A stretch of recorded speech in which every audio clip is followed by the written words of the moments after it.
I found a truck at the auction that's going up right now that I am praying no one else knows anything about. Here are the pictures, and let me know if you can spot what makes this 2005 GMC Sierra a very special and rare pickup. Everything looks like a normal GMT 800 truck, but I'll give you a hint. It has marker lights on the bed, and the bed itself doesn't look very normal. Very clean looking truck, but here it is. Zoom into the rear end and you'll see a funky looking rack. That's right, I found the very last year of the GM quadrasteer trucks, not this Mazda that's coming up any minute. Okay, here we go, people. We're at 51, 52, 53. Oh, here we go. So these have rear steer, and from what I've read and seen videos of, it feels like you're drifting around turns, but in a really good way. Owners loved them, but they canceled it after 3 years. Oh, that's it. Oh, I might have just won that. It's on an if bid for $5,700. I was the highest, and it was kind of auto bidding because I'd bid it up to like 10 grand. I was hoping I would win it around that, which I think would have been a great deal. But did I just win this for $5,700? We're gonna find out. Check it out, I won, and I already paid. I didn't think they would actually accept this, so $6,140 with fees. It didn't hit reserve, and the seller just said fine to $5,700. That is insane. If you guys have been following the value of GMT 800 trucks, especially clean ones, and this one looks rust-free. It's a one owner, no accidents. The values have been going crazy, so I think I just paid what a normal non-quadrasteer, non-6 liter, non-4L80, and the list goes on and on, would go for. That is nuts. I don't know if I'm gonna go to Atlanta and pick this thing up or have it delivered, but oh my gosh, I own a GMT 800 with quadrasteer.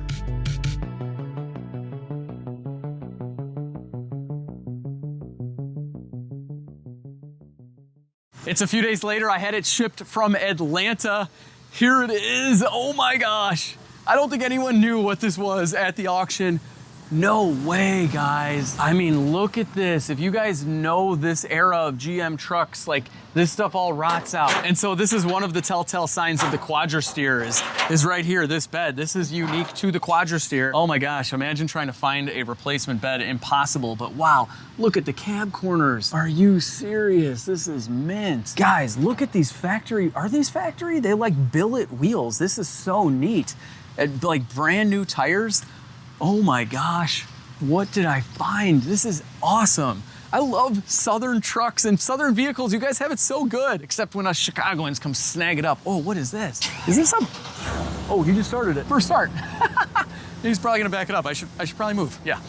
I'm gonna get killed by my pickup truck, which I'd kind of be okay with at this point. She's coming down. Scraped a little bit on this side.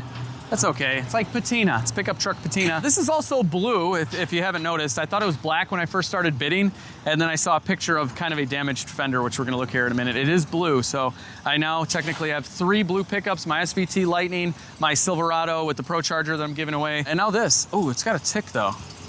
It's definitely got a tick. These are the pictures I saw in the auction where I could see that it was blue, but the paint has just failed. Little speckles on the hood as well. It's a work truck, all right? Car shipper is out of here. He's been paid $450 if you guys are curious. That's what it cost me to ship this from Atlanta. We have 2 key fobs. Let's see what we got in here.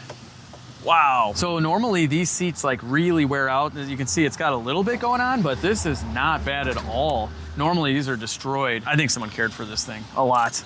Oh, it's got the 4-wheel steer button. Look at that. And then I don't exactly know what that is. It's a wheel going over a bump, so like an off-road button. I don't know, but this is so cool. So we can turn it on and off. And then it looks like there's a trailer mode for it. It's factory radio, like this thing just looks untouched. I mean, even the steering wheel is in pretty good shape. And of course, this is a 4-wheel drive truck. It does have the auto 4-wheel drive like the newer ones. And this thing has a sunroof with the weirdest shade like I've ever seen. I don't even know what's going on here. Oh, there we go. Wow. I've never seen a shade like that. It's kind of neat. Look at the back seats. They're like brand new. No one's ever been back here. Even, I mean, look at the passenger seats. Are you kidding? This has got to be a really rare option. It's got the rear entertainment where you could plug in headphones. Cup holders in the back. Lift master. Okay, someone's lost his garage door opener. Let's fire this thing up. Oh, no way. Is that a trans temp gauge? Okay, it's got a little shake to it. Oh yeah, it's misfiring. Is this a trans temp gauge in the cluster? Dude, it's got a trans temp gauge in the cluster. That is amazing. Oil pressure's looking good. The AC is ice cold. But yeah, it's got a stumble and it's got a check engine light. Yeah, for sure. This thing's misfiring and everything. We're gonna take a look at that, but I gotta do something first. Oh, So it switches from 2 to 4 and then trailer with 4 and then just 2. Okay, all right. All right, we're gonna keep that in 4 for now. I don't know what this I'm gonna call this the Rocky Road button, but it's an off-road button. Liam's gonna turn the wheel right now. No, it works. Dude, get out of here. Are you kidding me? That is the rack mechanism. That is what I saw in the auction pictures that really let me know this had it from underneath. And it works perfect. And look at underneath. Are you kidding? Look at this. This is totally rust-free. This is a beautiful truck here, guys. I'm in love. I'm in love. I shouldn't be falling in love with another vehicle, especially another blue pickup, but I am. All right, look at this. It's got 8 lug wheels. These are factory wheels. The bed light works. Oh, the fog lights work too. It's got fog lights. This is such a crazy spec, people. It's got the work lights on top with a sunroof, fog lights, 8 lug wheels. It's got the 6-liter LS, not the 5.3, and the 4L80 transmission, not the 4L60, but it's a 1500 truck. It's not a 25 or 3500 heavy duty or whatever. So this is just an insane spec all the way around. And it was with fees, $6,100 plus the shipping. Let's just call it 65. Are you kidding? Sure, it needs a little bit of work. And this engine's shaking for sure and misfiring and possibly ticking, but whatever. We have a 6-liter LS, nothing really major couldn't go wrong here. I don't know why I said that, but nothing major can go. It's an LS, all right? It's fine. Wow, it looks like all of the ignition coils are new. Look at how clean the valve cover is. Like someone blasted this off, but all these coils are new. All right, so it's running pretty good. It was ticking when it was colder, but now it's warm. I already know what that is. This is very common. Look at this. We found the problem. It's missing a bolt at the exhaust manifold. And it's missing another one by the coolant temp sensor in the front. But don't worry, I'm gonna show you a really easy fix for that. Let's go fix the check engine light and then we gotta drive it. I wanna drive it right now. I actually do have to drive it in my parking lot, so we're gonna quadrasteer it up. Hang on, before I can bring the quadrasteer into the shop, I gotta move the supercharged Chevy Silverado, which you guys can win, and a little sneak peek to the next video. I did some more stuff. This thing is amazing. And my LegitStreetCars Ultra pen lights fit perfectly in the center console. And right now you're gonna get double the entry points if you buy the brand new electric lime Ultra pen light. This just came out. This is the first time you guys are seeing it. It is so cool. You guys are gonna love these. So for every $1 you spend at LegitStreetCars.com, you're gonna get 1 entry point to win the Chevy Silverado Z71, but you're gonna get double the points if you buy the new electric lime pen light. Limited time, these will probably sell out. Oh, and did I mention you're not only gonna win the truck, but $5,000 cash? Anyway, let's go get the quadrasteer. Woo-hoo. I don't know why I'm putting on my seatbelt, but I'm putting on my seatbelt. I gotta make a turn into my driveway here. Quadrasteer is on. Otherwise, I don't know how we would make this turn, quite honestly, but here we go. First quadrasteer turn. Is it quadrasteering? You guys know before me. Is it quadrasteering? Yeah? Yeah, you know, I'm gonna stop and see. Is it? Oh, how much is it? Oh, yes. I'm gonna have Liam do it. He said he was doing it more when I was actually moving. No way. Look at that. Get out of here. Oh my gosh, that is neat, guys. It's like the first rear steer truck GM had. They made these from 02 to 05. They canceled them, and then they came back only recently with the EV trucks like the Hummer EV and the Sierra and the Silverado. Those have rear steer, but it's been 20 years. And they don't have wheels like that. Are you kidding me? With super chrome GMC like lug covers, this is mint. I'm gonna fix the squeak, but it's kind of cool that it squeaks too. I don't know. The Sierra's in the shop, and I am dying to get into this. I want to tackle the check engine light, then we're going to lift it, inspect what we got, and try and fix anything and everything, because this is LegitStreetCars. We fix cars and trucks. So no fluff. Let's get right into our Vortec and see what in the world is going on. I noticed that the coils look kind of new. That would be the first area I would look for. But anyway, let's get our Vortec beauty cover off. I don't need to at this moment, but I just want to get a good look at everything. We'll take a look at our injectors as well. So right now I'm just doing a quick visual, making sure everything is plugged in. And yep, all the wires are snapped in as well. It does sound like we have a pretty bad misfire, like a dead miss, so I just want to make sure nothing's obvious. But yeah, this all looks good. Everything is plugged in. Let's scan for codes. We're scanning the entire system on the truck. It asked me so many questions on options before it would let me scan. Like, does it have 4 selectable buttons for the transfer case? Dual zone, climate, or not? Upgraded stereo or not? We have it all though. It's got heated seats and everything.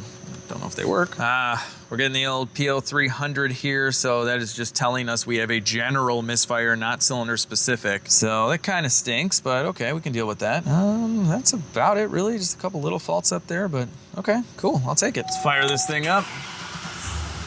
You can feel it in the steering wheel. This thing's shaking. And you can hear that ticking. Yeah, it's definitely leaking exhaust. That can't be it though.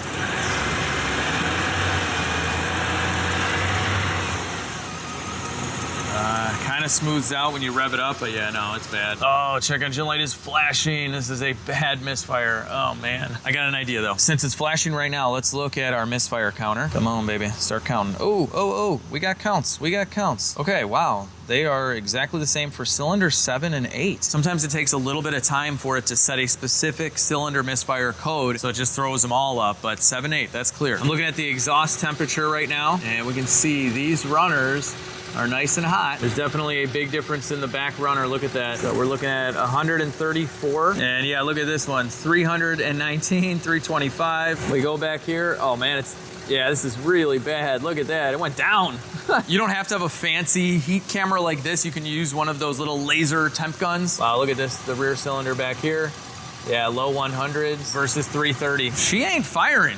Like at all. Another good way to isolate a cylinder misfire is you can unplug a coil or a fuel injector and see if it runs any differently. It does run a little different, so it might not be a total misfire, at least on this one. Let's try this other back cylinder. That one didn't do anything. I just disconnected it. That did like nothing. All right, don't get electrocuted, people. Yeah, I hear it. Ooh. Oh yeah, real spicy there. Wake you up in the morning. I unplugged the other side. Let's see what happens. Oh, I got some spark. Catching it. Woo. Kind of fun, actually. All right, so the coil itself is sparking. Could be a bad injector, but let's go to the spark plugs. What if they're just really old? Hang on, before we get to non-stop wrenching on the Sierra, I have to show you a couple of products from one of my favorite sponsors, Fantic.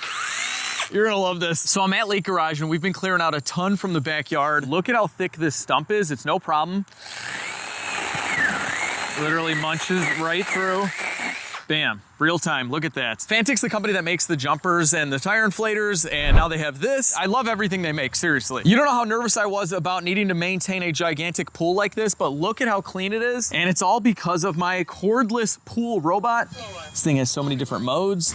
You dump it in, it's gonna sink to the bottom of the pool and come to life. Hang on, here we go. Look at that power. This thing is a monster. If you guys have a pool, seriously, stop putting in all the work. Just buy one of these. It's gonna be on a super sale on Amazon, and I'm gonna leave you a code that'll get you an even better price. And look at it go. This thing is so fast. And sometimes it'll do cool stuff like popping a wheelie because it's getting ready to climb the wall. It knows. So the Fantic Aero X is the first robotic pool cleaner to use a dual system design. So the wheels and the roller brushes work independently of each other. The Aero X will do over 1,000 square feet of cleaning in just 1 hour, and it has a 6-hour battery life. And I know my pool looks super clean right now because I've had that for like a month, but this is what the pool looked like when I first bought the house. It had a lot of dirt in it, and you can just see the line of clean behind the Aero X. It did this whole pool in just a few hours, and now I just have it maintaining. It's so easy. Look at this thing. Look at this thing climb up the wall like a champ, and it cleans the water line of the pool. That is huge. It's literally like Spider-Man on the wall of this pool. This thing is absolutely amazing. Look at this, guys, coming back up for more. The Fantic Aero X is the best pool cleaner on the market. By far, it is so fast. You can control it with an app on your phone, or it'll just run on an automatic program. Cleaning the Aero X out is super simple. It just has a basket and you spray this out, snap it back in, and you're done. Fantic keeps lowering the price on both of these, so definitely check the links and use my coupon codes down below. You can get them right on Amazon and they'll beat your house really quick. Anyway, take advantage of the deals, and now let's go fix about 49 different things on my Sierra. All right, this is kind of funny. So this is cylinder number 8, the one that is just doesn't make any difference if we pull the spark off. It doesn't run any differently, so this one's dead. But look at how difficult this is to get the spark plug out, even the wire. On some cars with really hard to get to rear spark plugs, I've seen this before at the dealership. People don't change them. They'll change like 6 or 7 out of the 8 and leave like the hard one, and they don't care. What if that's this? You know, I'm doing this with this engine hot. I'm burning up. Okay, I can't get that off. I can't wait, people. I can't wait. I need to get it off. Got these little tools in here. They're really nice for getting spark plug wires out, but this one is tough. I got it, yes. Oh my gosh, okay, just dropped it. Ooh, caught it. What do we got here? AC Delco wire, it looks good. Smells good. That's not a thing. Like, wires don't smell bad. It's not like a tech tip. I just wanted to smell it. Anyway, let's get a spark plug out. All right, doing the spark plug actually is not too bad. Like, yeah, I mean, I got my ratchet right in there. It's easy. Okay, kind of burning my hand on this manifold. Don't care. No pain, no gain. Oh my gosh, this thing is hot. I think I got it. Oh, hot potato. What do we got? Huh, all right. It's not that old. I mean, yeah, it doesn't look the best. You know, I've seen gaps like way, way bigger than that. What kind of plug is this? AC Delco. All right, this gap is totally fine, like 38 thousandths, that's good. It's not that old of a plug. I love this truck, you know, we're putting new plugs in it anyway. Next, I'm testing the resistance of our spark plug wire, so that's what we got. And I just pulled out a known good wire on a cylinder that wasn't missing, and it's about the same. But we'll probably do wires anyway, again, because it's a quadrasteer with a 4L80 and a 6-liter in blue with a sunroof and work lights on top and fog lights on bottom. It's got everything. It's one thing to see spark at the coil, but I want to see spark through our wire and plug. And we got it. We definitely got it.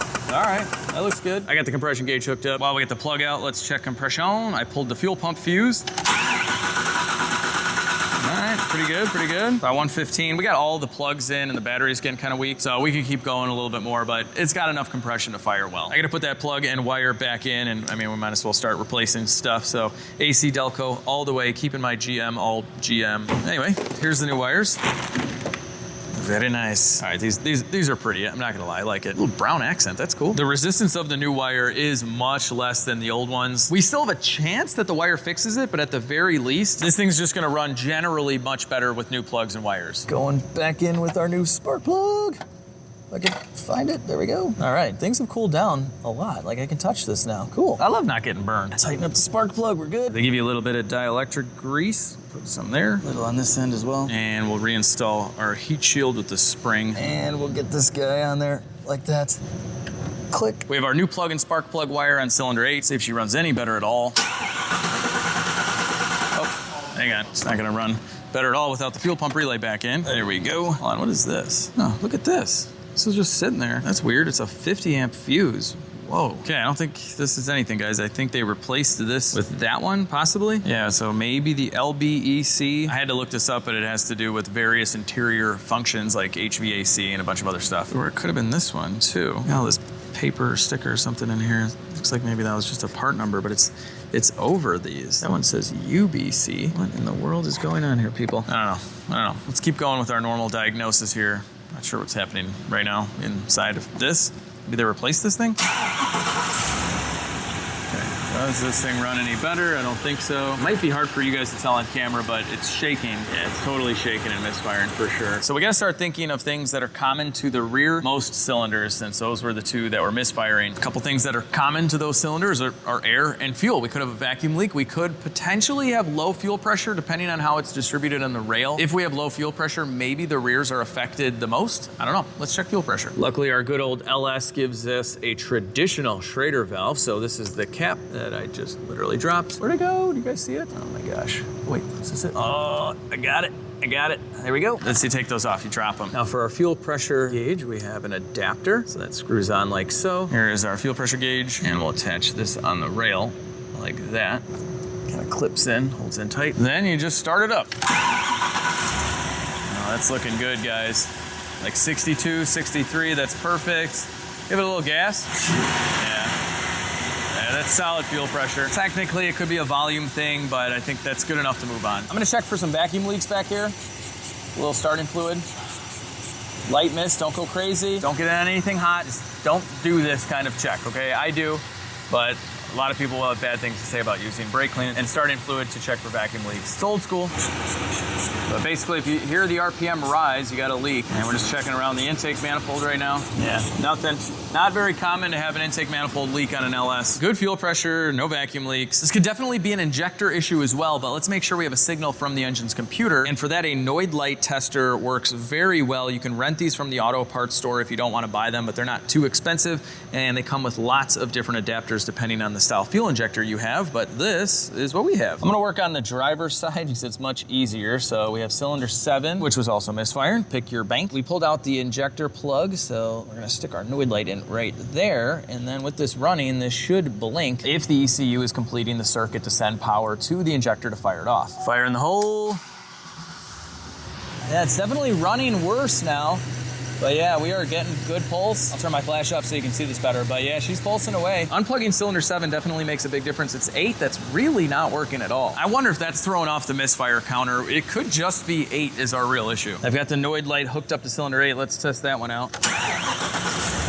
Yeah, she's blinking. Yeah, you can see it. That's good too. All right, ECU checks out so far. Next step is turning into a doctor of cars. And we have a stethoscope, and we're gonna listen for the injector pulse. So you guys have seen me fix injectors on our injector machine where they're not working at all. We give them some taps and they work. You can actually hear an injector work. So I'm gonna go around and I'm gonna put my stethoscope right on the injector body like this. And yeah, I can hear it clicking away. So that's kind of a good baseline. Let's go to this guy. No, it's totally different. You can just hear the engine run, but you don't hear the tick. Gotta be a bad injector. Let me try another one. Oh yeah, are you kidding me? Oh, I wish you guys were here. Where are you guys? Gotta hear this. I gotta figure out a way to get you guys to hear this. It's too cool. It's way too cool. Get out of here. Oh shoot. Oh my God, stop. Turn it off, turn it off, turn it off. I was just moving the heater hose out of the way to get a better angle. Are you kidding me? Did I just break the heater core? Look at that. Oh no. Or is that a fitting? Oh, it's just a fitting, look. It's plastic. I just broke that snapped off, guys. That's insane. Like, honestly, I'm very happy it's not the heater core, and I'm also very happy it happened now. That would have just snapped on the road. Wow. Okay, well, 187,000 mile pickup truck. This is the real world. Anyway, I gotta fix that. And then I'll continue on to show you this awesome noise. I'm gonna put a mic to the stethoscope. I gotta figure out how you guys can experience this. Luckily, working on an 05 GMC truck, all the parts are readily available and super cheap. So we actually have a special tool that will release the old fitting, and we got an updated one that's made of aluminum. While I was waiting for parts, I swapped out all of the other spark plugs. We have all of our new wires installed as well. This side is way easier than that side. And check it out, we 3D printed a set of these disconnect tools as well. So let's give these a try. Really hard to show you back there, but if you guys have seen me disconnect fuel lines, this is very similar. Okay, here we go. Got it. All right, sweet. I can show you much easier off the truck, but there are these little tabs in here, and when we stick this tool in there, it just pushes it down, and you get both halves in. So with this in, you can slide this off. It's high tech. It's like NASA engineered. All right, let's get this old piece out. All right, come on now. Broken the seal. Ah, yeah. This stuff just, yeah, it's deteriorated into nothing. Wow. Okay. Safety glasses. Safety glasses. Oh man, this is brutal. Got a big chunk out. Okay, there we go. That's it. She gone. I would say this is like a factory defect type thing, but I mean, this is a 2005. It's 2025. It lasted 20 years. It's not a bad run. With all of that dug out, look at this guy on. This is a very tight fit, I'll tell you that much. Wow, it like doesn't even need a clamp, to be honest with you. Jeez. There's no reason not to clamp this off here, so we don't have to work in there. This is clamped on. Spray this a little, and we just push this on like that. Clips on, and we're fixed. We're fixed. I'm so glad we fixed that too. Would have definitely happened on the street. That would have stunk. Anyway, now you gotta hear this injector. So this is what I came up with so you guys could hopefully hear what I hear as far as this dead injector. This is one of my little mics. If you see on my shirt, you see the magnet. On the inside, it is the mic. I have no idea if this is gonna work, but I really want you guys to experience this. You guys are going in with me here. I won't be able to hear at the same time, but hopefully this works. All right, so there is one. Hopefully you guys can hear a little ticking. And here, I'll do another one for you, in case that one's better. All right. Now, we're gonna go to cylinder 8, that is dead. All right, now we are on the exact same spot on cylinder 8, so listen. And hopefully, I can't hear what you hear, but hopefully you don't hear that same ticking. Might be a little bit, but that's 8, and that's not 8. Let me know. Can you hear that? I don't know. You guys have probably seen me try to fix injectors on the bench with our fancy injector flow machine. I'm gonna try and fix it with this engine running, just with a punch and a hammer. Free fix. All right, I think I got a good spot on it. Just gonna give it some love taps.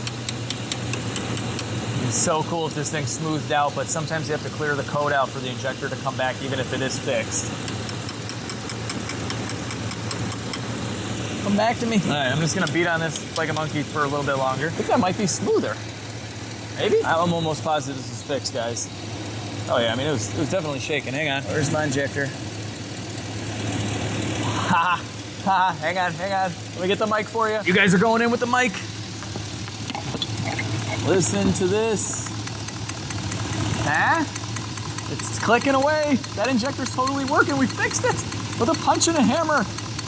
Tell me that is not the most satisfying thing ever. Oh man, that is amazing. The LS, guys, it's the LS. Nothing takes it down. And look at this. Misfire counter, zeros across the board. It is absolutely perfect.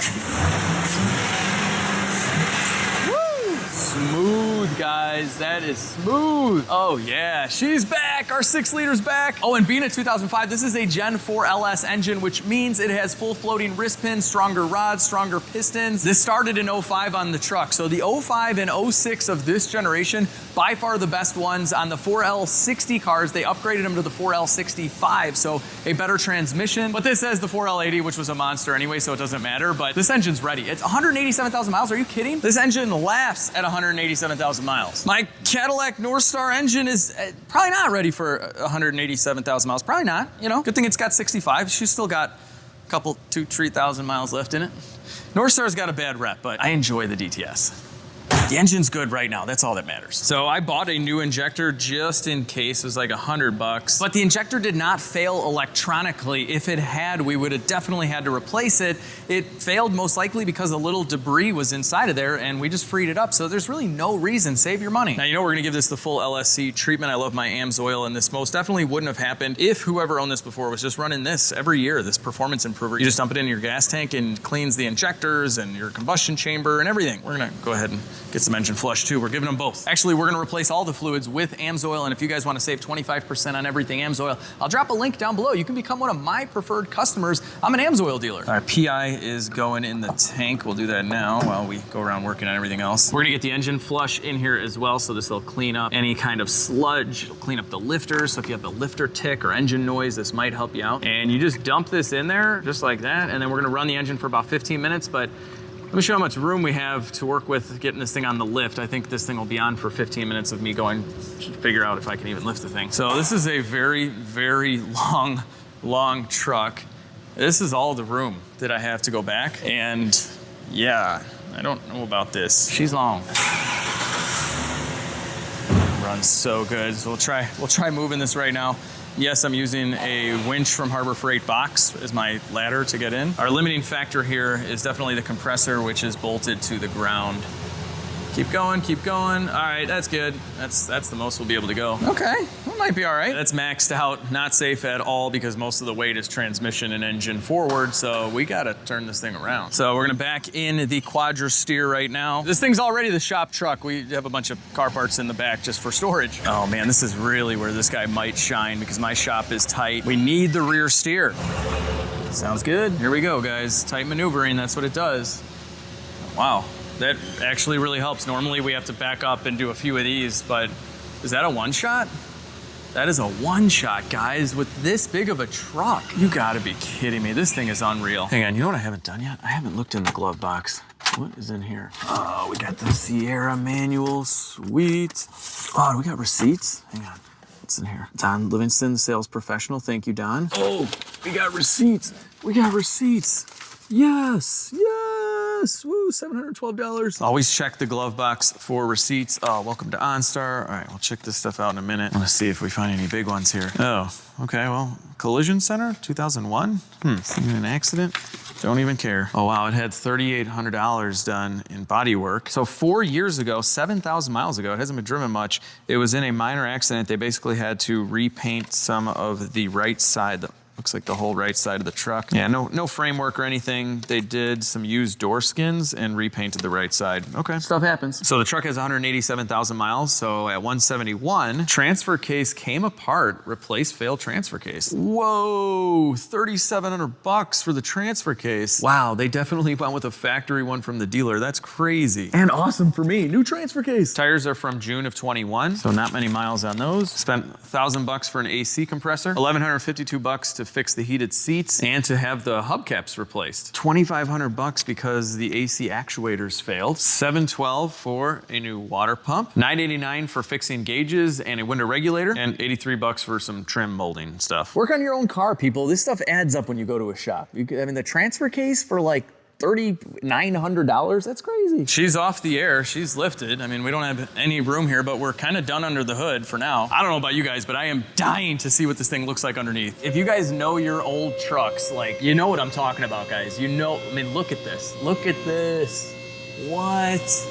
This is so nice. Look at the leaf spring. Is this a new trailer hitch? Oh my gosh, it's just a little dirty. No accidents, one owner. This is the one. Here we go, here we go. The heart of the beast. This is the fully electronic quadrasteer unit in the back. So this is an electronic rack. You have tie rods, which I think are squeaking. Hopefully we can find these. Look at this, not your traditional solid rear axle at all, because all of this has to pivot. This looks more like a kingpin setup.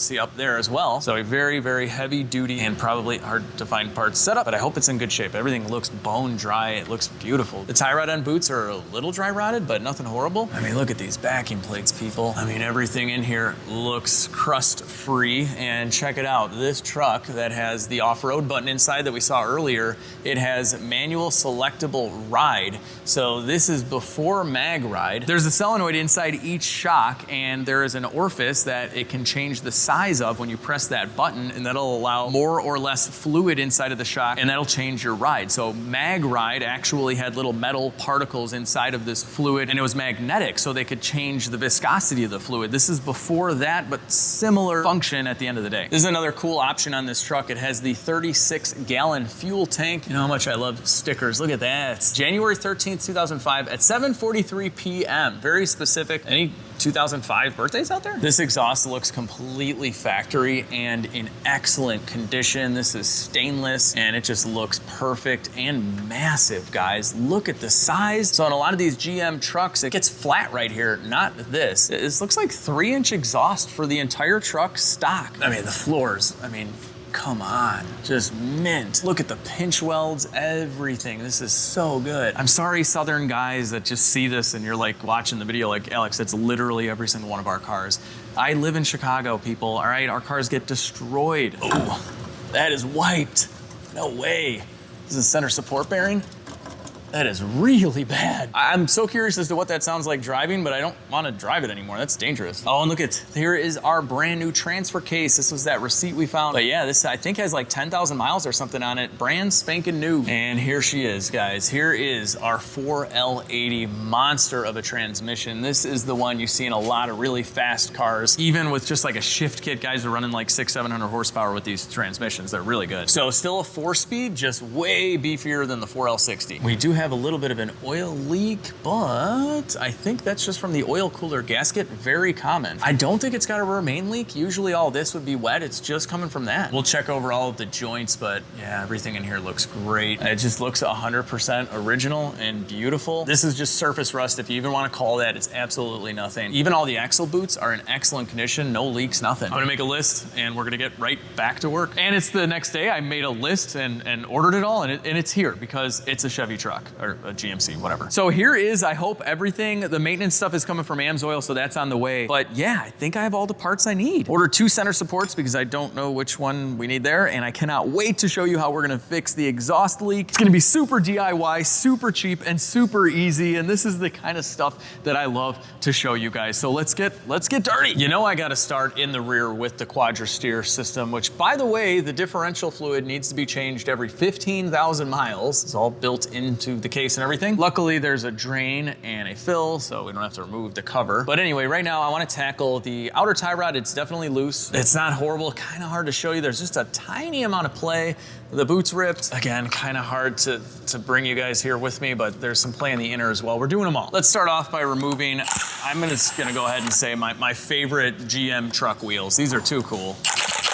Big GMC cap coming off. Look at how cool this is, guys. They're made in Hungary. They have a very specific date. This one was made December 7th, 04. Superior SF1. This is neat, guys. Look at this, GM. Are you kidding? They're in like mint condition. These are awesome. 8 lugs, that's a lot. All right, here we go. Oh, are you kidding? Guys, these things weigh absolutely nothing. What? Who knows about these wheels? Like, this had to have been some fancy wheel company that partnered up with GM for this or something. This is too good. Look at this. It's a big truck wheel. Are you kidding? I was peeking through the wheels to inspect the brakes to see if I needed any, and it didn't look like I did. I mean, these are like new. Look at the pads. They're seriously new. The fronts look the same, so we're good on brakes. Let's remove our outer tie rod end cover. Shield? I don't know what this is, but it's heavy duty. Goes. So this does actually kind of locate the joint. I'm not sure. I don't know. If we didn't have this, think it'd be okay? I'm not sure. I mean, this is beefy. Like, it has to be here for a very specific reason. Now we can remove this nut on top. Since we're replacing this joint, we can hammer it down. Woo! All right. Got it. Quadrasteer is all about shielding their parts. Look at, we got this nice cover here, which is over the boot, which protects the inside of the tie rod. I hate to ruin this really nice factory clamp, but we gotta take this off. Sorry. GM guy in 2004 that put this on. And by guy, I mean probably machine. I mean, do I save it? Do I save it? It's still nice. This one too, I gotta get rid of it. There we go. Sorry, clamp, but we need to slide this down. There we go. There is our inner tie rod joint. Yeah, see how it's all rusted in there? This may be our issue with squeaking. This one's pretty loose, so hopefully we can get this out easily. These can be a pain in the butt. We have a little sleeve here we gotta remove. All right, this is coming off pretty easily with some pliers. We just need to slide it down right there, and now we can see some threads. These are funny. These are actually like fake threads, basically. It's actually threaded inside. You see this sometimes on tie rods. I know it looks right now, like, yeah, like, just thread it on. No, see the new part? Yep, they're on the inside. It screws in. Okay, a couple of big wrenches here. Turn this guy. Okay, go this way. Try and break it free. Oh, it's moving. It's a good sign. All right, we're getting there. Love Georgia. This is unheard of around here, guys. Unheard of to be able to turn this. Like, this is crazy. See that, guys? See that? I told you. Threads aren't doing anything. It's internally threaded. All right, I got it. I got it out. Sweet. Looking good. Check it out. We can move this freely now. You can kind of see what's going on here. Lots of big ball joints, basically. Feels good, though. These joints feel great. No squeaky noise, no nothing. This boot's in excellent condition, so we're gonna salvage it. I just loosened up this nut, and we can screw off the outer tie rod. Little trick, if you guys wanna get your alignment almost spot on, you can take a measurement from this end to this end of the nut. So we have about 35 millimeters. We have to take the measurement now because we need to remove this nut in order to slide this off. Nut coming off, boot coming off, old tie rod going in the garbage. But actually, no, that's metal. I gotta give it to the scrappers. We got a lot of scrappers around here. They love the metal. Sorry, scrappers, I'll take this off for you now. And you guys wanna see something insane? I'm gonna clean this boot before it goes back on. This is completely pointless. I'm even gonna use one of my detail brushes to really get in all the nooks and crannies and make this beautiful again. Cause I'm crazy. Now we can install our freshly restored boot on like that. We have a brand new nut that'll screw on like this. And we have the exact same distance now, so the alignment tech will like us. And now we can thread on our new outer tie rod. Also, do not forget your clamps. And now we're gonna add a little bit of Loctite to these threads here. This has to be in there for good. All right, now we can go ahead and simply thread this guy right in. Get in there, buddy. We're gonna want this nice and tight. Luckily, it's a 36 and a 29 wrench, so these are pretty massive. Okay, click. That's pretty good. Now we can slide this shield on. I'm not sure what this does or why is that needed. A couple love taps. Okay, that is on to protect that, and then this is there to protect that. It's just for protection, people. There we go. All right, we have our brand new clamp going on. There we go, we put it on by hand like that. And then I have this neat little tool that'll give you the best crimp, like that, on this side of the Mason-Dixon, or the Mississippi River. Whatever. It's a good clamp. This is a more traditional style clamp. Just gotta get it over. Yeah, there we go. Okay, that's done. The outer tie rod can now go back into our spindle. Brand new nut. That on top like so. And we'll tighten it up. And I'm going the wrong way. Let's definitely loosen it. Okay, take two. Here we go. Ah! With that on, we have our really thick, I don't know what this is, guys, but let me know in the comments. We have this. I just don't see what this does other than a shield. Like, it doesn't really actually locate this pin. It's loose in there. I mean, I guess it'd be a protection if this were to break off or something and it wouldn't come all the way down and I don't know. I can tell you this much, if it's quadrasteer specific, I like it. I almost forgot another cover. I mean, need so many here. This one just slides on like that, snaps into itself like that. And just like that, inner and outer tie rods on a quadrasteer are complete. This side as well. Last thing to do is for the alignment guys, so we'll leave these kind of loose for them. Kind of excited to bring this to the alignment shop.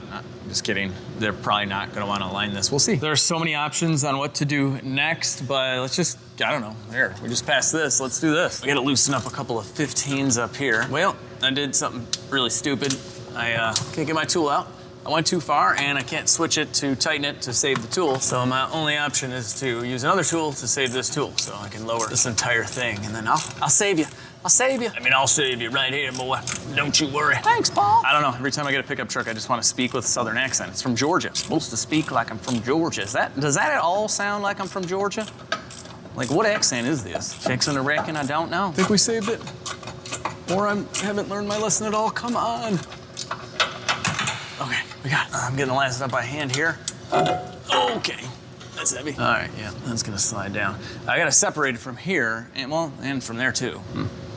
Bit of a predicament here. You know what, I gotta remove this drive shaft anyway to do this job. Let's get these bolts out. Okay, now. Need a pry bar. Where's my snare or whatever? I was not prepared for this situation. This is some heavy stuff, man. Well, it's a little scared to pry this right now. All right, this is definitely a two-man job if you want to do it safely. This thing is gonna fall out like crazy. All right, okay. Now, yep, we're gonna pull that out. Probably lose a little something, no? All right. Oh, you know what? This could be heavier, not gonna lie. It's not too bad. I just removed this clamp for the cover here, the boot. So we do need to separate this, but we wanna mark everything first because it's balanced together. So what I'm gonna do is I'm gonna center punch right there. Then we'll line it up right here. Cool, we got 2 dots. It's perfect. Now that that's marked, we can simply slide this one off. Give it a pull, there we go. And this is really neat. It's like this blue plastic or something over it. I did do another hit in here to make sure that stays where we need it. But now, well, this one's broken. We can just remove it and you can see the inner workings here. The bearing itself is fine. It's just the rubber support. Now, in order to replace this bad bearing, we need our hydraulic press and something called a bearing separator. Hello, hydraulic press. Hello, bearing separator. So this is half of a bearing separator. Here's the other half. And basically this is going to clamp in on the bottom and it's gonna hold the bearing while we push down on the shaft. So let's get this contraption in here. Lift it up. Make sure it's in the grooves underneath the bearing like that. I did have to get really long bolts though. Let's tighten this guy up. It should be good. All right, bring this thing down.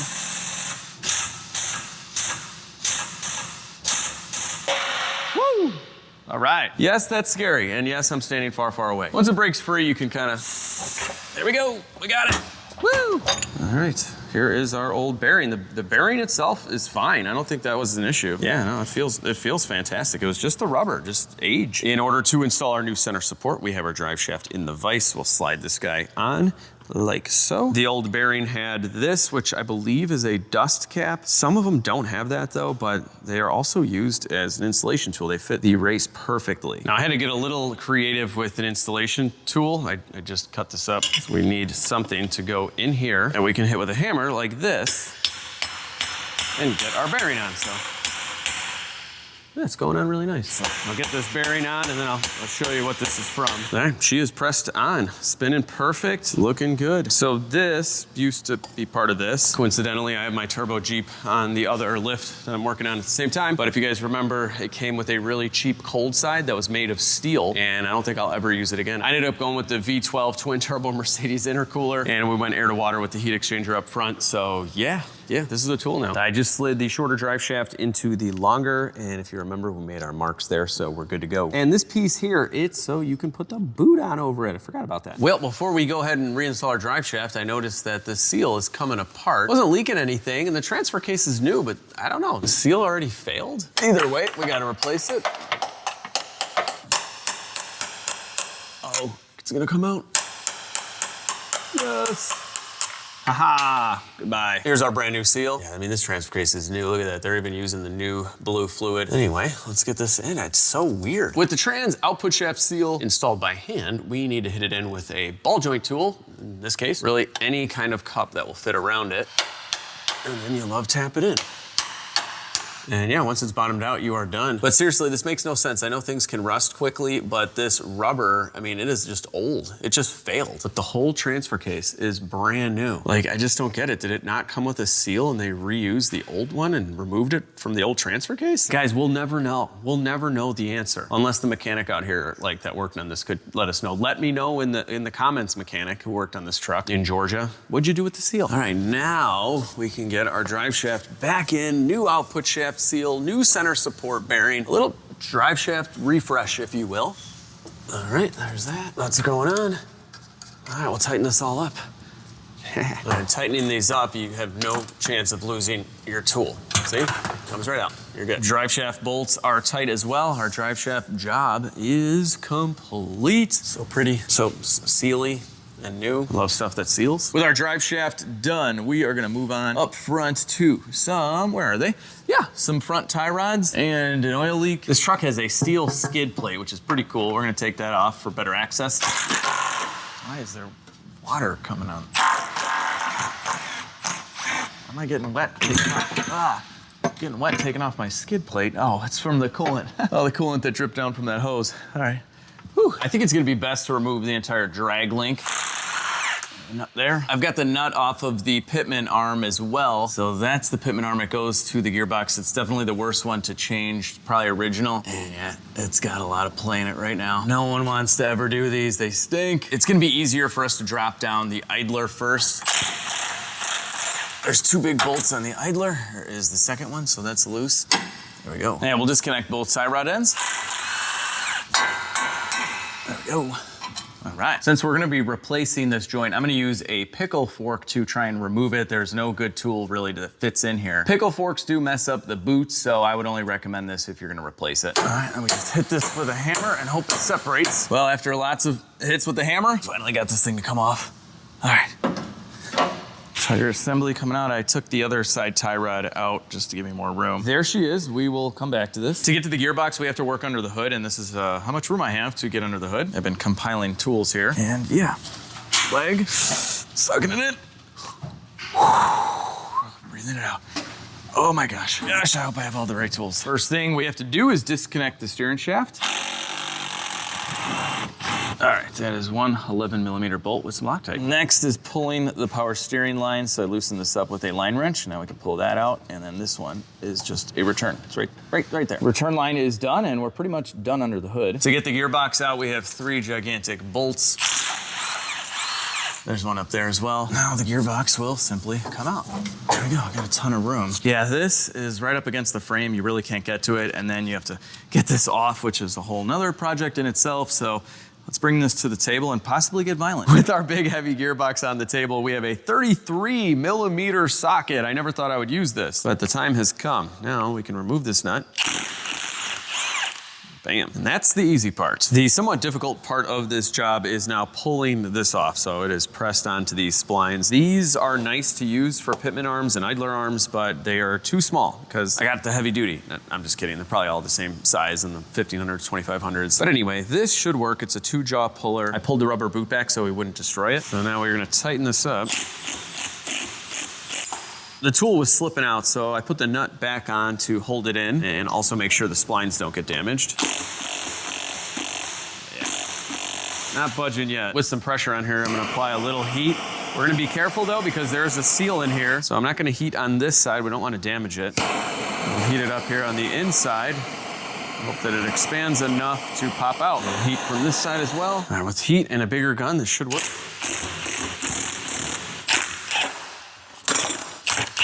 All right, she's loose and very hot. All right, there we go. So I highly recommend you put your nut back. I totally forgot that was hot, but I highly recommend you thread that on so you don't damage your threads. Something else that you might have to verify just on your truck when you take this apart is, does it have a 3 spline like this or a 4 spline? There's 2 different options. None of the parts stores will know which one you have. I mean, they'll ask you if it's 2-wheel drive, 4-wheel drive, if you have air conditioning, what color wiper blades that your truck has, but they don't know what this is. Now, because of these splines, your idler will only go on, well, I guess it could go on 3 ways, but we know ours was pointing this way. And so we're gonna put it back on just like that. There is a lock washer, so don't forget that. And then there's a really hot nut that you need to thread on, like so. Now we'll tighten up the nut. and it'll draw it in as well. With the Pitman arm installed, we can go ahead and screw in our Zerk fitting so we can grease this guy. And I'm using the 90-degree fitting, so it'll just be easier for later. Since we have this out, we might as well grease it up now. So I'll give this a couple squeezes, pumping it in there. There we go. Oh, this is cool. It's got the little holes in it. That's so nice. It lets you know when it's full, and then you just wipe it away. Cool. I like those. Our gearbox is going back in. It's very heavy. Go back in, gearbox. We'll have no play now. Now the fun part of lining up these gigantic bolts. Whew. I'll tighten the gearbox in a minute, but right now I want to replace this idler and our other tie rod, and I could show you how bad this is. This is probably the worst part of our steering. This is very, very loose. Give it some love taps. Jeez. Air hammer, maybe? Oh my gosh. All right, let's try the vise. Yeah, that's all she needed. We got the idler in the vise now, so we can remove this nut. We're gonna use this style puller to remove the idler bracket, which is in excellent condition. We don't have to replace that. Come on now, just come off. Aha, came off. Yes, you gotta talk to your car parts, all right? That's all you have to do. You ask nicely. No heat, no nothing, perfect. Get this out of the way. All right, here we go. These rarely wear out. This joint is perfect. This guy's in good shape, so we'll leave it. Here's our new idler. Let's throw this guy back in the vise. Put our idler bracket back on with the nut and tighten it up. Ah, she's spinning on me. Aha, just gotta give it some force. Cool. So this part is done. So you know what? Let's grease this and put our grease fitting in here. Just gonna keep going with the vise here. It's like my pal holding stuff for me, because that's what vices do. They're good holders. And if you're feeling sad, they might talk to you too. It's like a 100-year-old vise, by the way. If only this thing could talk. Probably wouldn't have a whole lot to say other than I've just been holding metal stuff for like 100 years. AI won't replace this. Or will it? All right, this guy needed, oh, she needed a little bit. There we go. Ooh, she's oozing out. Yeah. Let's just put a rag under here and let's just give it some new grease. Ew, look at all that old grease. Come on, when's it gonna be nice and new looking again? Oh, there we go. I see red. Beautiful. New idler is greased. Wipe away the excess. And it's just gonna go in like so. We have a new nut for it as well. And let's tighten this thing in.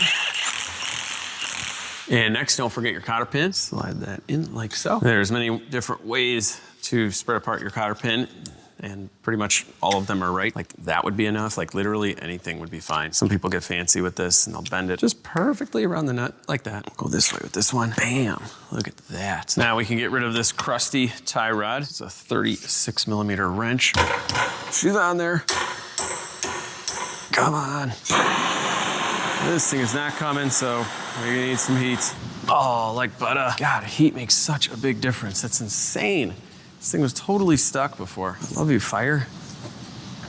All right, yeah, lots of Loctite on these. So most inner tie rods are Loctited in, and yeah, this was no exception. Now it's time to attach the outer tie rod. So we have our lock nut, and we can thread on the outer tie rod. No Loctite here, people. Do not do that. Just the inner. Just like the rear tie rods, I have measured, so these are the same length to make the alignment easier later. This is where you want to put the Loctite, and then we can go ahead and thread this on. All right, this assembly is ready to go back in. This truck's gonna handle like a Ferrari after all this. All right, going in like that. Now we can slide this idler bracket in like right about there. All right, got the bolt in on the bottom and the top, there we go. Tie rod's going through, and these have castle nuts with gigantic washers, so set everything up. We'll go around tightening in a minute. All right, let's tighten up some tie rods. And our new Pitman arm. Now we can start tightening up our gearbox. Everything is all tight, cotter pins are installed. We are done with that, but I do want to replace these kind of crusty sway bar end links. Only a matter of time before these start making noise. So I got our socket on the bottom. I'm holding the top with some vice grips. And we're free, yay. Now we can go ahead and pull the sway bar link out. Yeah, lots of different pieces here. There we go. Dropped one on the ground. Now, there are a few things that we know for sure the aliens built. The pyramids, of course, and the GM sway bar link that has about 14 different pieces to it. No one knows exactly how this goes back together. We just kind of throw them in the garbage like that. I'm just kidding. They're not that bad, but there are millions of pieces. And look at the new ones. They're so beefy and just pretty. So you got to take this all apart in order to put it all back together. It sounds like a song. I don't know. So from the bottom, we have the bolt. It's going to go in like that. But first, we need to add one bushing, one washer, then this super fancy sleeve, really beefy. Then the washer on top of that with the bushing, it goes in like that, with the bolt in there to hold it. All right, we're getting there. And then we're gonna cap it off with this. So this is threaded. It's gonna go right onto the bolt and we'll turn it like so. Okay, cool. So right now, everything is loose. We wanna do the other side. Don't tighten this one side. You'll never get the other one in. So we'll do the same thing on the other side. And I think we've pretty much figured out alien technology at this point. Driver side is in. Now we can go ahead and start tightening it down. Sometimes you don't even need to hold this top part. Perfect. Look at how nice these are. And speaking of nice stuff, look at this bump stop that I just put in. It used to look like this side with literally no bump stop left. Anyway, we should probably fix this side too. Just a nut right in there. See? I have my tool in there. So it's just 115. And then we can pry this out. Get out of here. Now we can get the new one in like so. Looking good. Just tighten that up. We're done there. Are we done with steering and suspension stuff? I think we might be. Yeah, looking at the table here, we don't have any more suspension parts. The drive shaft is fixed. We're moving on. Well, I want to do this oil leak, and we also have an O2 sensor that kept throwing a code, so let's go replace this first. So it is a post-cat sensor. Link them out. There we go. All right. We can spin it on out of here. The joys of working on rust-free vehicles. And here is our new one, NEC's on the threads and all. It's just threads right in. Very easy to do an O2 sensor in this case. So if you guys are getting codes for an O2 and they have, 100 and something thousand miles on it, good chance they're bad, and you could do this at home and save a ton of money. With diagnosis and labor, you're probably gonna pay like 2 hours to get this done, and nowadays that's like $300 plus the part. The connector is right on top of the frame. So go ahead and put that in, and don't forget your little locking tab that pushes in like that and is completely unnecessary. I don't know why GM wasted all their money on that. There's no way that connector would have come out even without that. With the O2 out of the way, it's time to fix this oil leak. Crack loose the drain plug. We're gonna do our first oil change, which is always exciting. Looks normal. Smells normal. So we're doing all the fluids on this truck, except I think I might hold off on the trans. I want to take a look at the trans fluid, and then we don't even know if it shifts. So let's drive it first, go from there. Just loosened up the oil filter, so that is coming out. There we go. It was blue.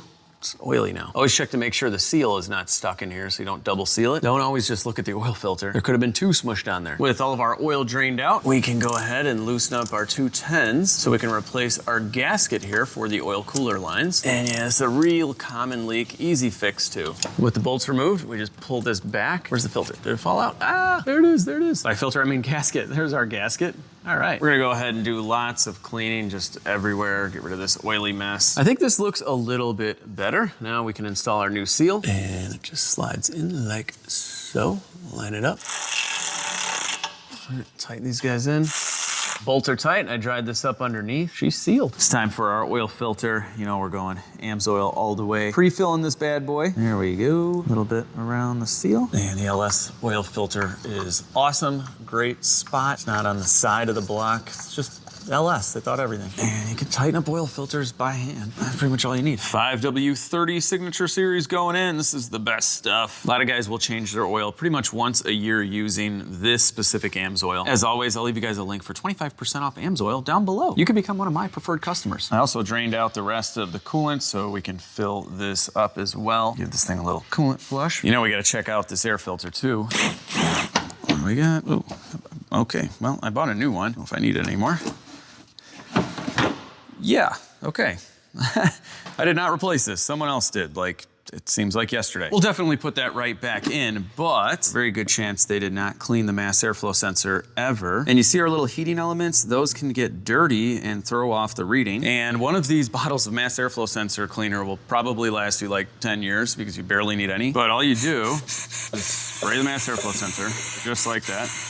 Bam. Now, I normally take the mass airflow sensor out to do this because you don't want to start it until it's dry, but I still have so much work to do that this will definitely be dried. Evaporates quickly, like in 20, 30 minutes. But don't go ahead and start your car just yet. You do want it to evaporate and dry out. It says it evaporates in seconds, actually. But still, wait, give it a few minutes, all right? Be patient. But basically, the mass airflow sensor is responsible for telling the engine's computer how much air is coming in so it knows how much fuel to inject. And after 187,000 miles, even after 80,000 miles, these things do get dirty and they'll skew the reading. So your MPG could be off, your performance could be suffering, and all you need to do is just spray it down and clean it. That's it. Anyway, our new/old air filter is going back in.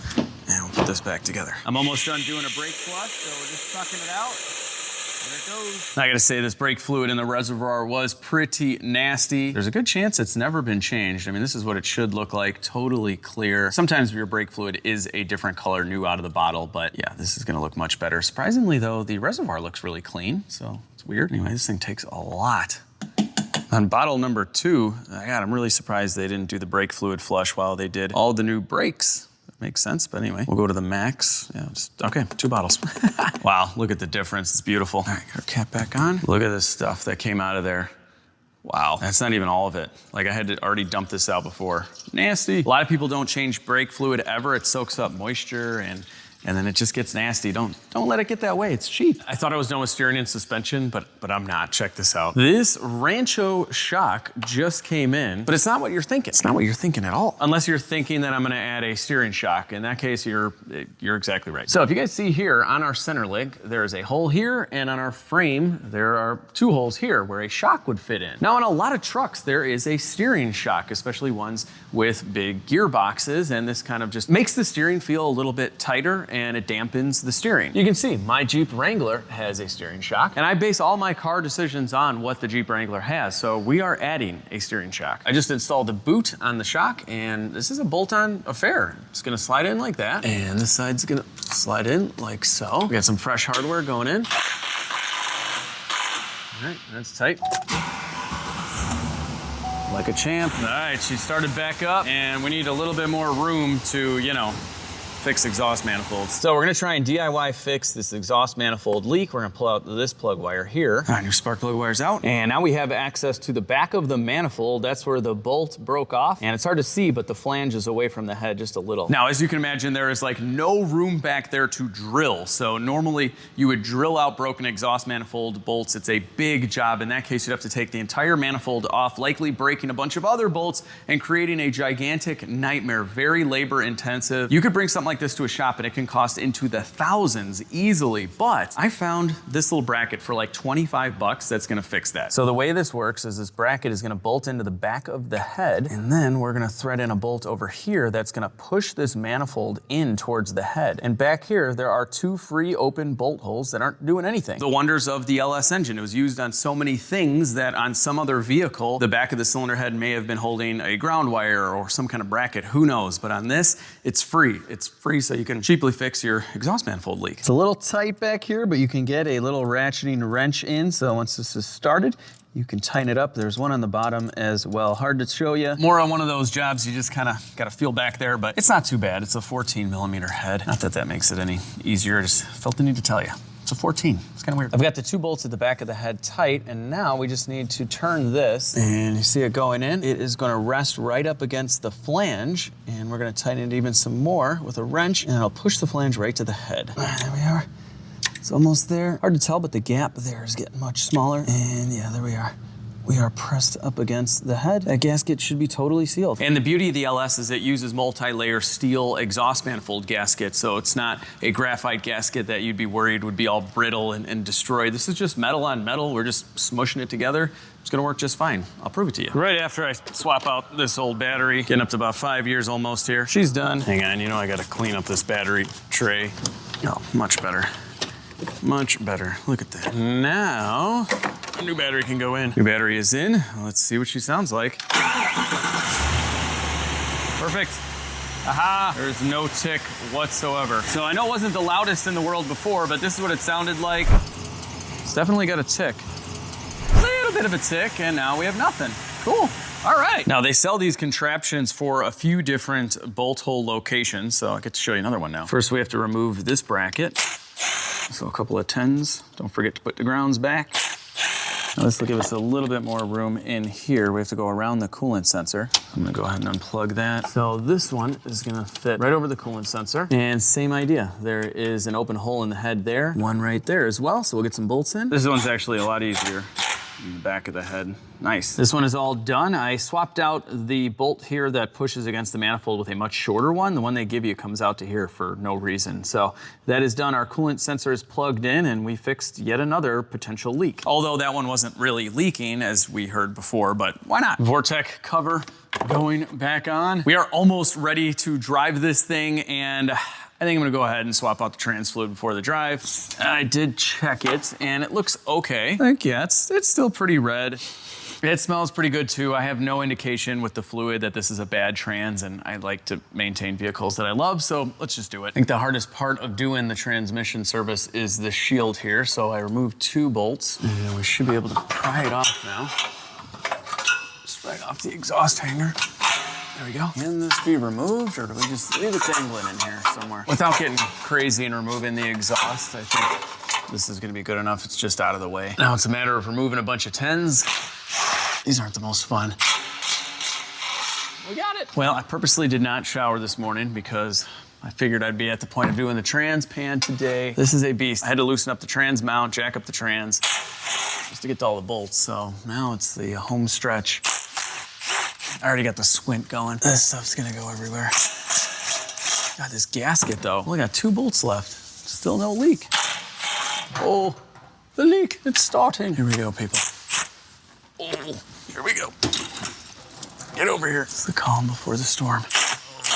There we go. I mean, have you ever even lived if you haven't taken a trans pan out with no drain? Have you? My beautiful truck.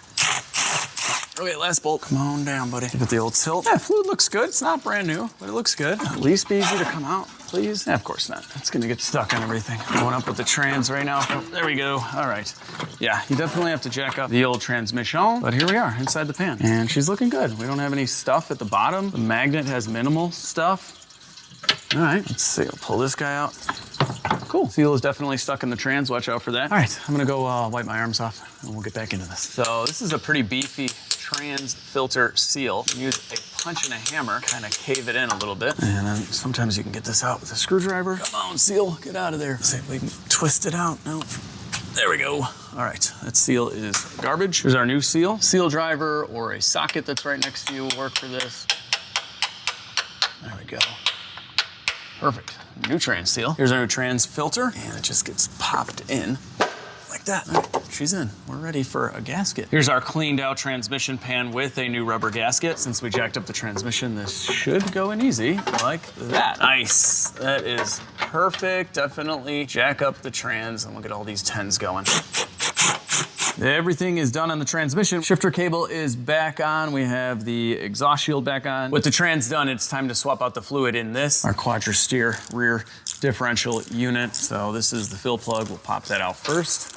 Nothing in there, that's fine. Now we have the drain, and the drain is on the very bottom. So we'll get everything out. This thing was still squeaking a little bit even after we did the tie rods. And according to the internet, you actually need to replace the fluid like every 15,000 miles or something crazy for the quadrasteer. So not only was it a $5,600 option back in the day, but it requires quite a bit of maintenance if you think about it. But anyway, online it says if it's squeaking, you gotta do the fluid, which I'm not gonna lie, at this moment in time doesn't make a ton of sense to me because it sounds like a joint squeak, but we're gonna find out. What does the quadrasteer fluid look like? Ooh.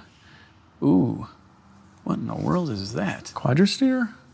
Oh no, that's some stuff. It's kind of mushy. Yeah, I don't know, guys. That fluid was kind of gray in the beginning there. It's looking better now. Okay, yeah, it's definitely chunky. Yeah, there's some stuff in here. Yep, that's metal. It actually looks like a washer, or like a washer got all beat up and destroyed. Huh. Oh, we haven't really driven this thing except for in the parking lot.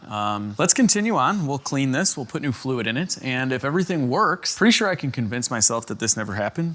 Can you? Yeah, see, I just cleaned the plug. Oh man, I didn't even clean the plug that good. I was gonna say I just cleaned the plug off and now it's fine, but okay, chunk of metal. Making me very difficult to forget that this happened. There we go. So anyway, this is the plug. It came out like this and it is highly magnetic and we're just gonna put it right back. Okay, that is finally threading on. All right, this is a first for me, not the fact that I'm putting AMSOIL diff fluid, but I bought it in a 5-gallon pail. It saved me like $150 or something like that versus getting quarts. And yeah, you can buy this stuff in bulk. It's pretty nice. Anyway, we're just gonna pump it right from that into that. So this is a 75-90 severe gear. So kind of a specific weight for this quadrasteer. The other ones take something a little thicker. All right, once the fluid starts coming out, you're good. Slightly overfilled this, but that's okay. Quadrasteer. Kind of hard to explain, but I worked on a lot of older cars and differentials, and you find stuff like that in there and everything works. Doesn't make any noise. You just move on with life, you know? Who knows? Maybe one guy had this apart and he forgot a washer in there. I'm just trying to make myself feel better. It's a break-in washer. That's what it is. But bottom line is, if it works, it ships. And now we are moving on to the front differential. This is the last thing we got before we drive it. All right, here's our drain. Please don't have chunks. Please don't have chunks. All right, gasket, you can come with us. Okay. Well, yep, we got some. This is normal though. That's not bad. A couple spikes here and there. A little gray of the fluid, also fine. I like to call this fluid honest. It's honest. Someone didn't just change it, trying to hide something. It's just original, but seriously, the front diff fluid, totally normal. And yeah, I mean, if you don't have any stalactites, or whatever these are called, I mean, do you even have a differential at that point? These are fine. Cleaned off the drain plug, good as new. Just like the rear diff, we're filling the front diff with our 7590 in this pump. Oh, I think I'm done. There we go, nice clean fluid. This feels great, guys. Like literally every fluid on this truck has been swapped out. We cleaned the MAF, the air filter's good. Whatever else we did in this video, just everything. Everything feels great. Work on your own cars, people. It's so satisfying. We're all wrapped up underneath. I have our skid plate back on, our front shield back on. Let's fill this thing up with transmission fluid and drive it and hope it shifts and you know, steers and all that good stuff. This is just cool. AMSOIL makes a 2.5 gallon transmission jug. Look at the cap. This looks like fake, like out of a cartoon or something. I love it. Saved a bunch on this too. And I will admit this is a little cumbersome to use here, but everything's big. It's an HD. Sort of. The trans dipstick is at the worst angle. Oh my gosh. This is horrible. Come on. Yeah. Okay, so we got an initial fill of like 7.5 quarts, and then we'll check it. But good fresh trans fluid going in. I ran through all of the gears and put a little heat into this thing. See what we got. Oh yeah, we're good. Trans flush service is done. We can go for a ride, although I have wiper blades and a cabin filter. Let's just do those. Let's just do the full service. We're almost there. Be quadrasteering away in no time. Oh, I'm totally cleaning my arms. The interior's too nice. Get out of here, old wiper. Yeah, she was rough. I wonder if this truck sat for like a little bit, like a year or something. These are melted. Nothing like a fresh set of blades though. Bam. These are like kind of the heavy duty ones. Wiper blades are done. And oddly enough, they discontinued the factory cabin air filter for 2003. So they redesigned the HVAC and got rid of it. So this has no cabin filter. So I get to return the cabin filter and the air filter. Cool. Here we go, people. Wipers work. Okay. She runs good. No ticking, no misfire. Ooh, I don't hear any noises. Wow. Just the tires. Does the fluid change really make that big of a difference? I mean, the tie rods too are probably squeaking a little bit, but anyway, how am I gonna get out of this spot? I cannot believe I can back this right out. That's insane. There are a lot of cars that I can't do this with. Am I still gonna make it? Wow. Quadrasteer. Oh my gosh, guys. Maiden voyage here. Oh, look at that. Well, I made it to the front of the shop and I got a warning light and something's broken. We have service 4-wheel steer and like that's the wheel and those are the wheels there and there. This could be because the alignment's a little off, although I thought I got it pretty close, but it crab walks now. Check this out. This thing straight up crab walks. This is insane. It's an 05 Sierra crab walking away. That is crazy. Yep. She's crab walking. I don't know if I'm happy about this or sad. I just shut the truck off and restarted it, and now 4-wheel steer works again. So yeah, no, I think we're good now. Yeah, it's working. It's working. Okay, it's back. No warning light. Let's turn around. Oh my gosh. This turning radius is insane for such a big truck. Oh my gosh, are you kidding me? This is like a drift mobile. This is awesome. No more warning light, we're good. Okay, sunroof works. A little bit better lighting for you guys. I love sunroofs. All right, here we go, people. Let's see, does it shift? Come on, 4L80. Oh, we got a shift. It's 1 to 2. Oil pressure's looking good. Another shift, cool. Oh, she downshifts too. She's running good, guys. Just need an alignment, but it's actually not that bad. The steering wheel's off a little, but like no hands, it's going straight. We are driving the quadrasteer. It is shifting. This is so cool. I really need gas. I have a superstition about filling up, so I'm not gonna fill up all the way. Until the project is done and like I'm confident mechanically, I don't fill up. Here we go, first time filling up. Such a momentous occasion for the GMC. The Rebel? I don't know, it's not a Rebel. But you know, outside of paint, she's looking awesome. I like it. It is a work truck. It is a truck that's been used and enjoyed. And gosh, I gotta say though, it's a nice blue color. I would consider getting this truck painted. And according to the receipts in the glove box, this whole side was painted. That's why it looks so much nicer. So we're like halfway there. You know what, guys? I'm gonna go for it. Okay, this thing is clicking off at 19 gallons and we were really low. This should be a 36-gallon tank, so that's kind of weird. It's possible there's a charcoal canister issue. Let's just start it and see where we're at. How much fuel we got? Wait, what? That makes no sense whatsoever, people. Yeah, 19 gallons, and we had like 2 bars left, so maybe there was like 3 gallons left. That's weird. Look at the sticker, 36 gallon right under the hood. That is crazy. I don't know what to say. You guys got any ideas on that? Was it just not that low? Maybe the gauge is just off, I don't know. Whatever, we got a full tank of gas and everything is looking good. Coolant temp runs great. Oil pressure's good, battery voltage. Trans temp still not registering. There's a lot of fluid in there though. I got a tight turn. What am I gonna do? I'm just gonna literally drift around it. Guys, I wish you could experience this. If you haven't been in an all-wheel drive truck, then you know, the new electric ones are all-wheel steer, I mean. I highly recommend it. It is so cool. It feels like you're drifting a little bit from the back end, but in like a really good way.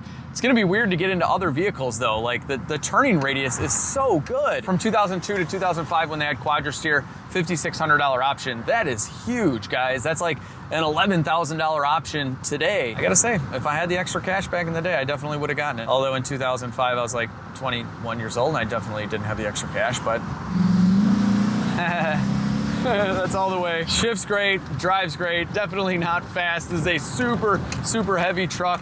Thank goodness it has the 6.0 because the 5.3, especially back then, would not feel that fast. It would need a blower like my Silverado, which feels awesome now. My gosh, I just love turning around. Woo-hoo-hoo. This is so cool. Rear steer. Watch this. So neat. Who else is gonna start looking for these, especially at the auction when they don't know? No one knows. If you don't know the bed, you just think it's a regular, you know, GMC truck for like $5 grand is a good deal for one with no rust. Toll-free number calling me.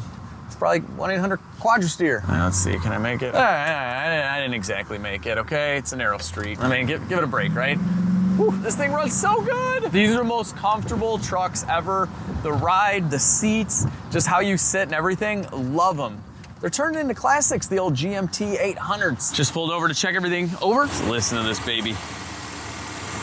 Smooth, so smooth. No misfire, no tick. All right, we'll see you in another 187,000. Man, I cannot wait to pick up the family. Look at this back seat. Although something happened here. I don't know what. Maybe they spilled something. It's a shame though, because the rest of the back seat is seriously mint, like nothing was used. I honestly might look for a new cushion for that.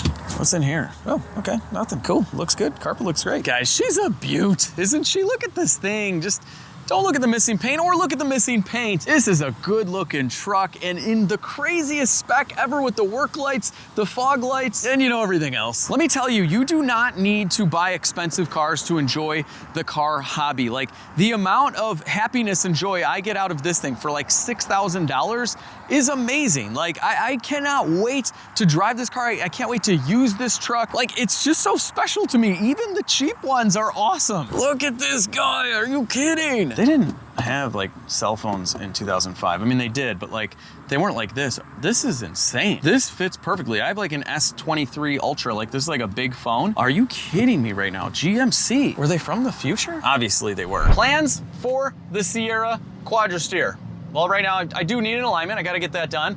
But right now I'm driving it home. I'm gonna go show the family. I'm so excited. I just sent my son a picture. I'm like, the quadrasteer is done, kind of. So I'm gonna keep this. Like I couldn't imagine selling this anytime soon. Like I want this to be my vehicle. So this shade is insane, but don't quote me here, but I do think I'm gonna get this thing painted. Like, I think it deserves it. It's so rust-free and beautiful. I was gonna redo the headlights in this video, but we did a lot kind of. I think we fixed, I don't know what, like 12 separate items on this truck. So I'm gonna refresh the front end. We're probably gonna fix the headlights and maybe get the whole truck painted. Let me know what you think in the comments, but like, okay, this is my first time going, you know, highway speed. It's absolutely perfect. Like, forget about the wheel being off. The alignment is perfect. There's no shaking.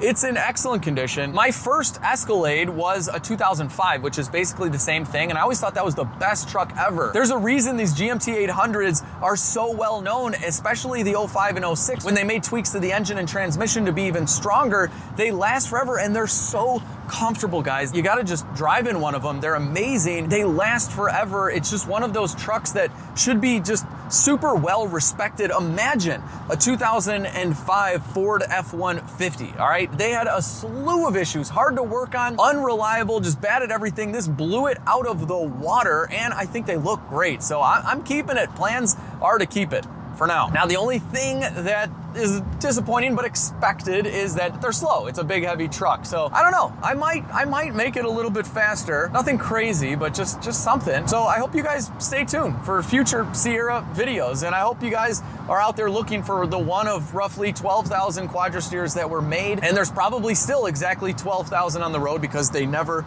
die.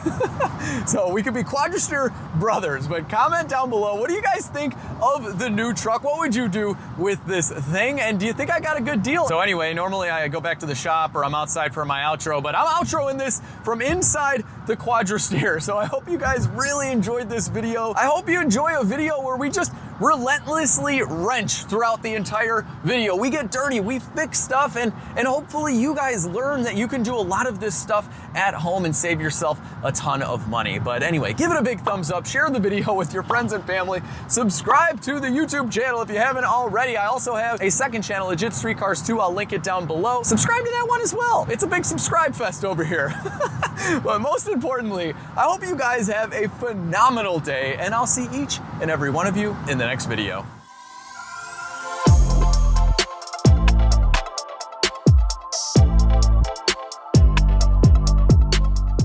Oh, and before the bloopers, don't forget to get yourself an electric lime ultra pen light for double the entry points to win the supercharged Chevy Silverado. Not only can you win this beautiful Z71 LTZ trim truck, but it also comes with $5,000 cash. And here's another sneak peek to the next Silverado video. You guys are gonna love what I did to it. Anyway, blooper time. But don't worry, I'm gonna show you a really easy fix for that. But anyway, let's get our Vortec cover off. Is that the wrong size? Okay. Come on. Dang it, it's hard to be the cameraman. If we have low fuel pressure, maybe. That cylinder is almost like not really, it's definitely, cylinder 7 definitely, unplugging cylinder 7, unplugging cylinders. So actually I can show you easier, Mutt. This is what I came up with. So this is what I came up with. It controls a solenoid that varies in orifice size. There's a solenoid inside and it changes the orifice side that the There's a solenoid inside each shock and it will change the size of the orifice. There's a solenoid inside each shock that can change the side of an orifice inside that will, Since we're gonna be, I ended up going with the Mercedes. I ended up going with the Mercedes with our big heavy gearbox on, with the gearbox on the tape. but seriously, like this isn't, but seriously, I know things can like rust, but seriously, this makes no sense. I know things can rust, but seriously, this makes no sense. I know things can rust quickly. Sneeze, thank you. And you see those little resistors, and you can see, and we don't even need to take this out. And you see our little resistors in there, those. So here's our new Transpan gasket. Nope.